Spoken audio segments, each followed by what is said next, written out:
Independence वाली जो प्रतिक्रिया आपने एक्स पे पोस्ट की है, क्या बदलाव दिख रहा है आपको पिछले इंडिपेंडेंस डे के और इस इंडिपेंडेंस डे? मेरे को एक बात समझ में नहीं आ रही कि जिस दिन हमको अंग्रेजों की गुलामी से आज़ादी मिली,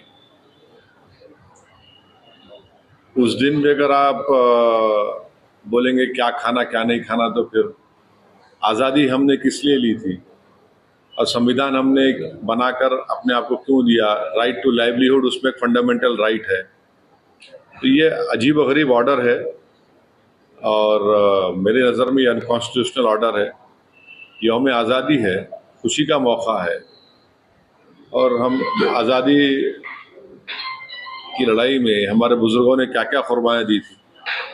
तो अब उस दिन भी अगर हम ये बोलेंगे कि नहीं नहीं ऐसा नहीं है, ठीक नहीं है, वो ठीक नहीं है, मुझे समझ में नहीं आया ऑर्डर क्यों निकाला गया और मेरी नज़र में एक अनकॉन्स्टिट्यूशनल है और इस तरह का ऑर्डर नहीं निकलना चाहिए था। लिकर पर तो हर साल बैन होता है, जब हम बात अब आप लिकर को आप गोश्त से क्यों मिला रहे हैं? तो तरकारी भी बंद कर दी, फिर आप पूरा ही बंद कर दीजिए। फिर आप भाई लिकर पे बैन जब होता है तो बहुत अच्छी चीज़ है, मगर हम ये अब उस दिन हम तो आज़ादी मना रहे हैं, आज़ादी की खुशी मना रहे हैं, और क्यों आप उसको बंद कर रहे हैं? भाई शराब पीकर कोई